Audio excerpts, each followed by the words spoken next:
कौरवों ने युद्ध के नियमों का उल्लंघन करते हुए हम पे आक्रमण कर दिया है। हमें उन्हें उत्तर देना होगा। सावधान सैनिकों!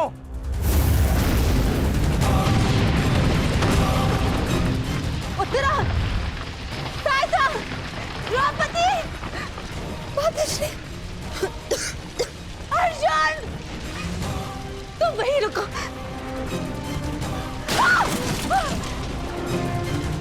उत्तरा, भीम! तुम्हारे मन में ये प्रश्न होंगे कि मैं यहाँ इस भांति क्यों आई। भुगत क्रम में सुना मैंने कि तुम्हारा कवच और कुंडल तुमसे छीन लिया गया। वृषसेन का भी समाचार मिला, इसीलिए मैं स्वयं को तुमसे मिलने से रोक नहीं पाई। किंतु तुम्हें यहाँ नहीं आना चाहिए था। क्या तुम्हारे पति और तुम्हारे परिवार को इससे कोई आपत्ति नहीं?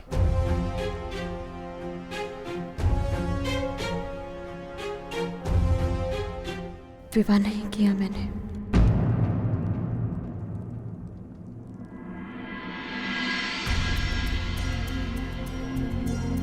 और परिवार के नाम पर मेरे बाल मित्र कर्ण के अतिरिक्त कोई और बचा नहीं।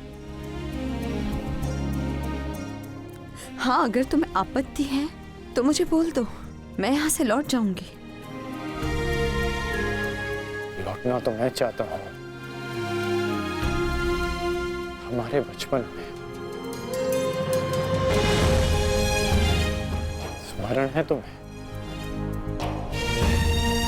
कि किस भांति तुम, मैं और शोन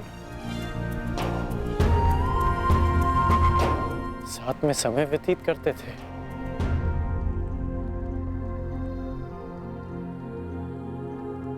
और आज देखो, हम यहां खड़े हैं। समझना कठिन है कि क्या उचित है और क्या अनुचित।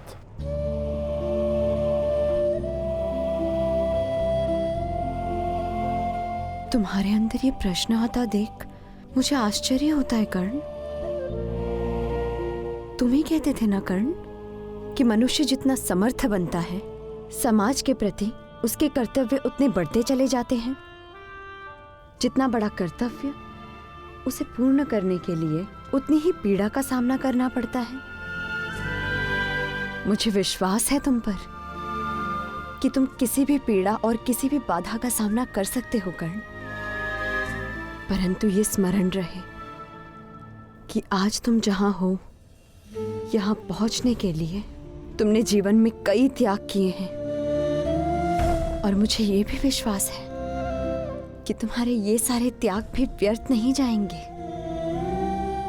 इस संसार में तुम जिस उद्देश्य से आए हो कर्ण, वो सारे उद्देश्य तुम्हें पूर्ण करने हैं। इस भांति कि ये संसार सदा तुम्हें स्मरण रखे।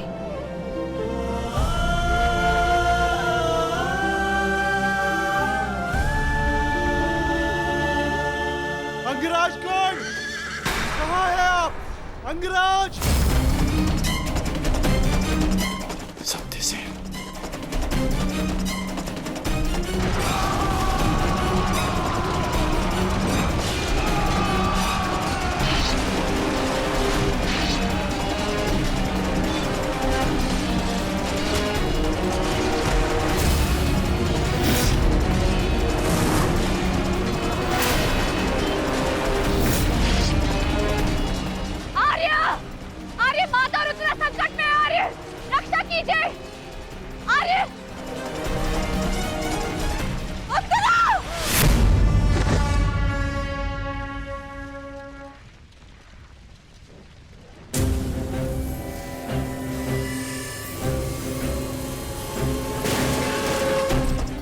माताश्री, चलिए।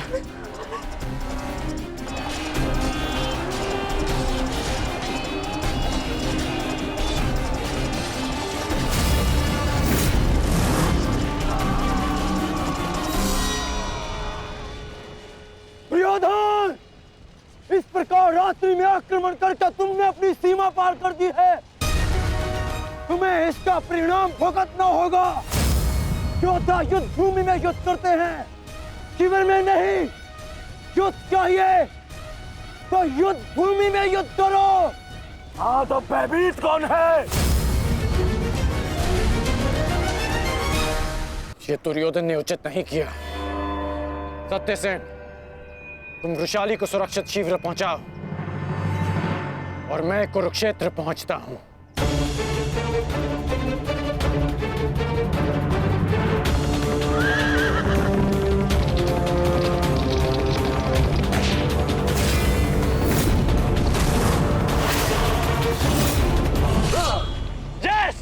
इस प्रकार अचानक आक्रमण से हमारे सैनिकों को क्षति पहुंची है।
आचार्य, कुछ कीजिए आचार्य, मेरे रथ संकट में है, कुछ कीजिए। आचार्य क्या करेंगे दुर्योधन? करना तो अब मुझे है। रात्रि का समय माया युद्ध का होता है और इसी क्षण के लिए मैंने एक गुप्त अस्त्र छुपा कर रखा था।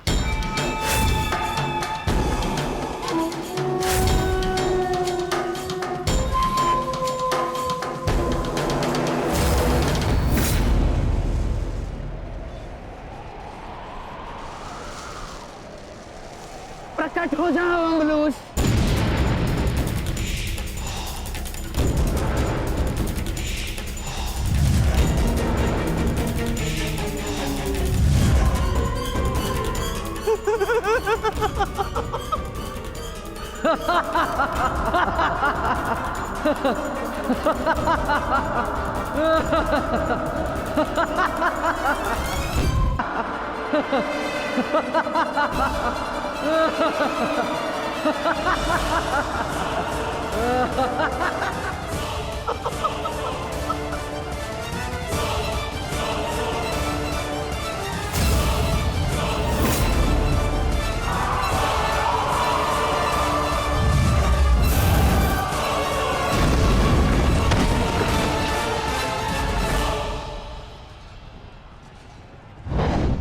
पार्थ,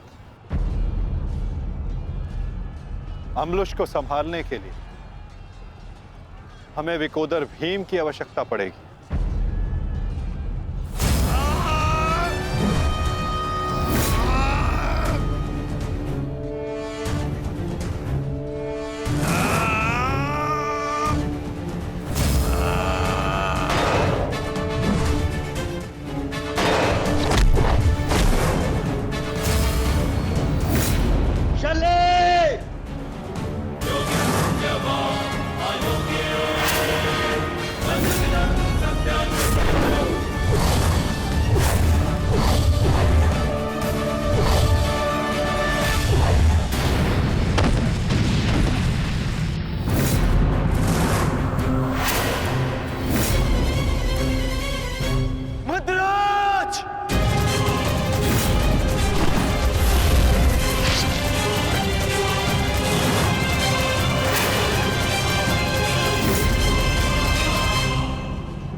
तुम्हारा लक्ष्य भीम है।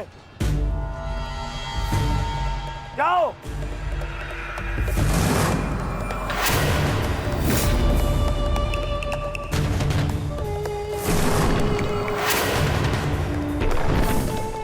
विकोदर भीम,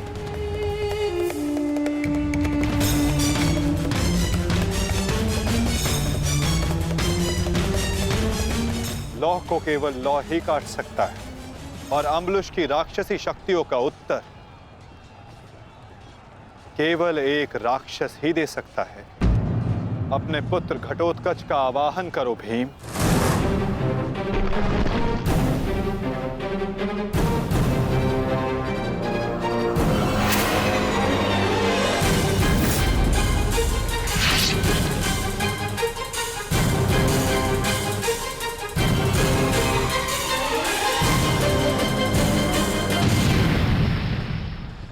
पुत्र घटोत्कच, मुझे तुम्हारी आवश्यकता है।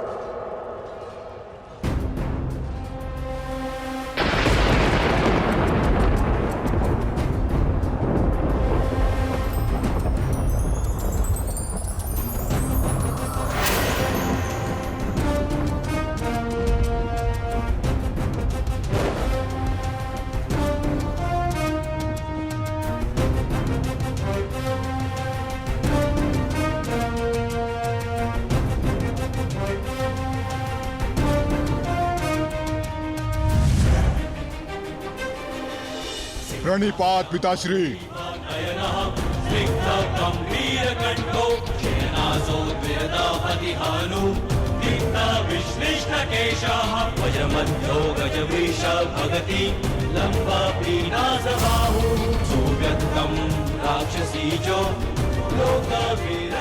आदेश दीजिए पिताश्री, अपने पुत्र का स्मरण क्यों किया?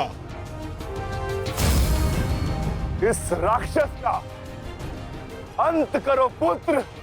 जो आज्ञा पिताश्री।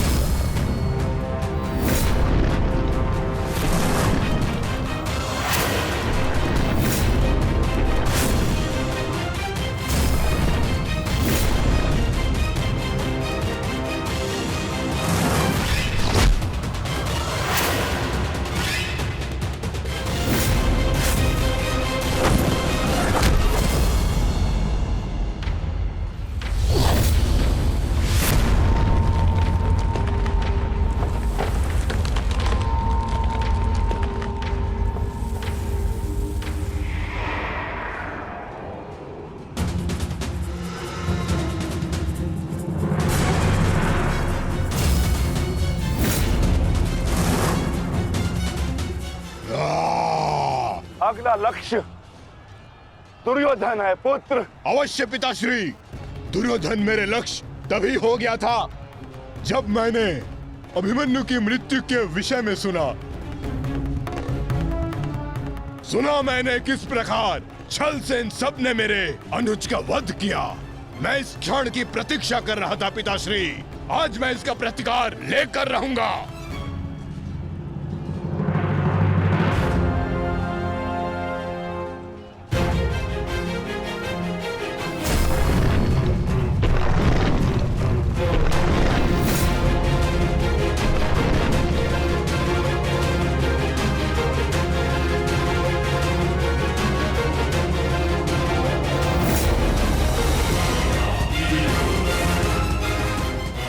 भतीजे का प्रणाम स्वीकार करें तातश्री।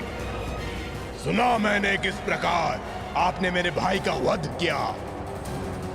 लज्जा आती है मुझे कि आप जैसे कायर के साथ मेरा कोई संबंध है। आज आपके साथ साथ अपनी लज्जा का भी अंत कर दूंगा मैं। सभी कायरों को उनके छल का दंड अवश्य दूंगा मैं।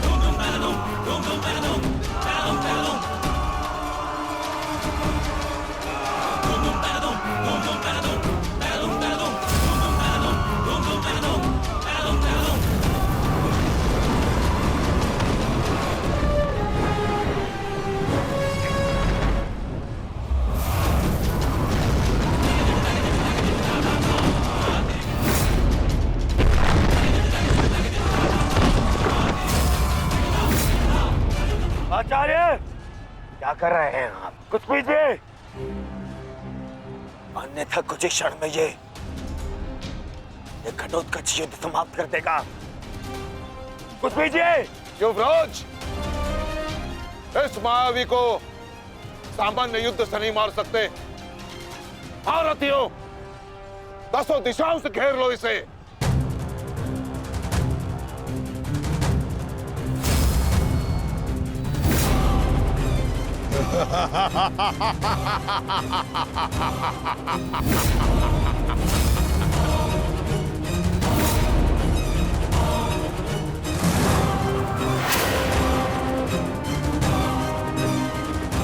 उन प्रहार करो।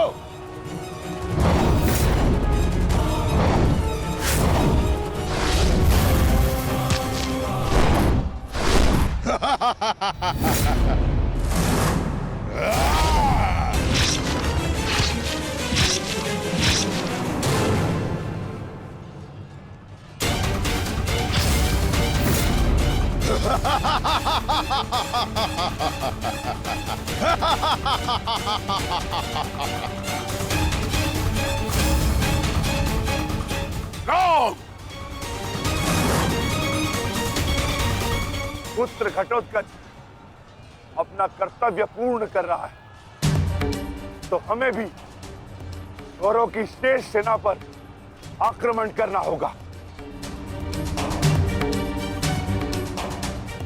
मैं आज कौरवों की गिनती कुछ और कम कर देता हूं।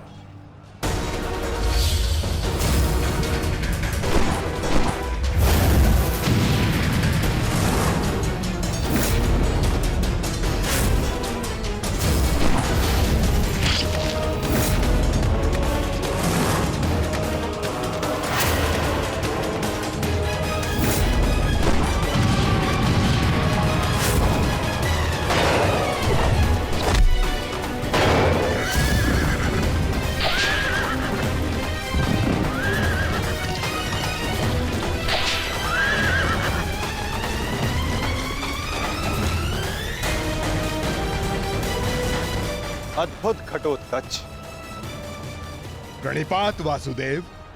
परंतु पांडव पक्ष पर रात्रि में हुए इस आक्रमण के पीछे जिसकी कुटिल नीति है, उन गांधार नरेश को प्रसाद अवश्य देना।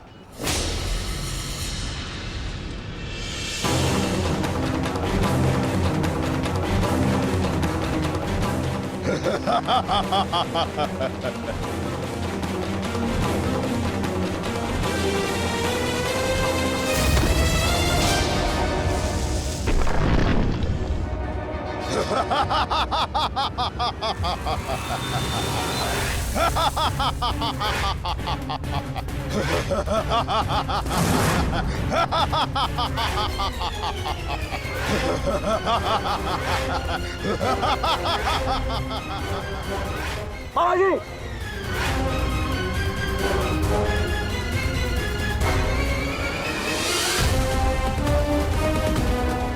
अपने भांजे के पुत्र का प्रणिपात स्वीकार करें मामाश्री।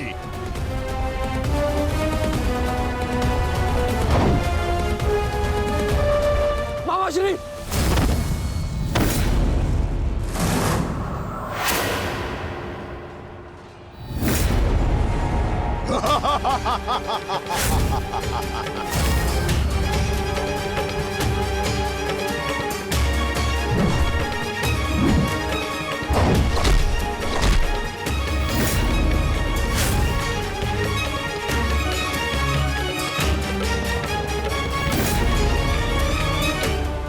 घटोत्कच, आकार बड़ा हो जाने से बालक बड़ा नहीं हो जाता। तुम मेरे लिए बालक थे और बालक ही रहोगे। तुम भी वैसे ही मरोगे जैसे तुम्हारा भाई मरा था। सावधान! अच्छा किया जो स्मरण करा दिया आपने। मेरे भाई की हत्या में आपका भी बड़ा हाथ था। अब प्रतिकार के लिए तैयार रहें।